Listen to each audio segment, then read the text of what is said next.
तो भाई यार आपने जैसे एमबीबीएस करी है एम्स भोपाल से।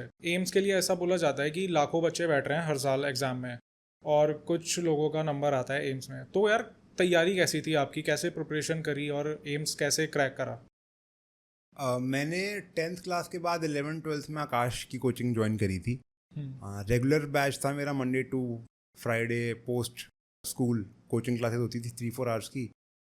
वही 2 साल प्रिपरेशन थी मेरी। उसके अलावा कोई सेपरेट तुमने एज सच प्रिपरेशन कर नहीं था।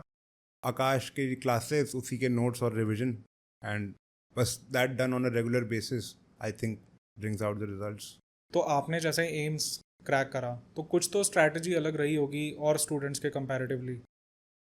Strategy, the most important strategy I think is just regularity. अगर आप जो भी कोर्स कर रहे हो उसको फॉलो कर रहे हो रोज, you are studying it daily, revising it and practising the questions, then I think you don't need anything extra effort. Okay. तो ये जो भाई आपने एम्स क्रैक करा था, ये आपका फर्स्ट अटेम्प्ट था? हाँ जी। ओके, एंड कितनी रैंक आई थी? मेरी रैंक थी ऑल इंडिया रैंक 150। तो शिवम भाई ऑल ओवर रैंक आपकी जैसे 150 थी, तो और कौन से कॉलेजेस आपको ऑफर हुए थे? प्रेजेंटली अभी एक सिंगल एग्जाम हो गया है, NEET, for every medical college in India. 2015 में there use to be separate exams for different colleges.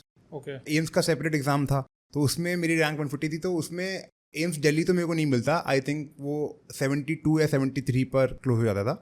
Okay. मेरे को उस टाइम पर एम्स जोधपुर या फिर एम्स भोपाल मिल जाता। एंड बिसाइड्स दैट जो दूसरे एग्जाम्स मैंने दिए थे, उसमें से एक एग्ज़ाम था नीट, एक आईपीयू का एग्ज़ाम होता था फॉर इंद्रप्रस्थ यूनिवर्सिटी दिल्ली के लिए। तो उससे मेरे को सफदरजंग पॉसिबली मिल जाता।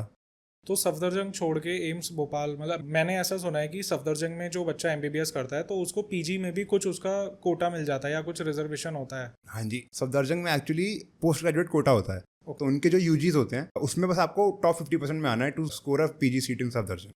अच्छा। मैंने पर्सनली एम्स भोपाल इसलिए चुना था क्योंकि I belong from Delhi and I wanted to go to some other place. Okay. Shivam भाई जैसे ऐसा होता है कि आजकल जिन बच्चों का नंबर आ जाता है नीट में, तो उनको ना सीट लॉक करनी पड़ती है। आपको एक डेट दे देंगे कि डेट एंड जब हो रही है उससे पहले आपको सीट लॉक करनी है, अदरवाइज आपको सीट नहीं मिलेगी एमबीबीएस की। तो आपके टाइम में भी ऐसा था? नहीं, ये अभी प्रेजेंटली जो काउंसलिंग होती है ना, वो ऑनलाइन काउंसलिंग होती है। ओके। पहले फिजिकल काउंसलिंग होती थी। फिजिकल काउंसलिंग में आपको खुद से जाना होता था and you just have to answer there कि whether you are willing to take the seat और नॉट। तो लॉकिंग का इससे कोई सिस्टम नहीं था। ओके, तो आपको फिजिकली कॉलेज में जाना है? हाँ जी, जहाँ पे भी आपका सेंटर अलॉट होता था काउंसलिंग का। ओके, तो आपका कहाँ पे हुआ था? मेरा एम्स का तो जो होती है काउंसलिंग वो एम्स दिल्ली में होती है। अच्छा।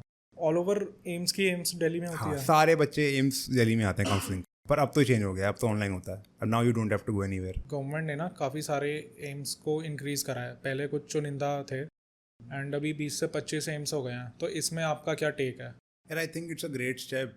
इंडिया में पहले से ही there is a great lack of doctors and hospitals. तो number of hospitals such as AIIMS increase होना बहुत अच्छा है कि everybody will get access to that. यार इसमें ना एक ऐसी भी चीज़ है कि जैसे जैसे एम्स इंक्रीज हो रहे हैं तो जो एम्स का एक ब्रांड वैल्यू है वो डाइल्यूट हो रहा है। एंड ये सेम है आईआईटीज़ के साथ भी, कि जो पुराने आईआईटीज़ हैं उनका एक ब्रांड वैल्यू है। अब जैसे जैसे नए आईआईटीज़ आ रहे हैं तो उनका जो ब्रांड वैल्यू है वो थोड़ा सा डाइल्यूट हो रहा है। एम्स ब्रांड से पहले एक हॉस्पिटल है ना, नंबर ऑफ हॉस्पिटल्स की ज़रूरत है।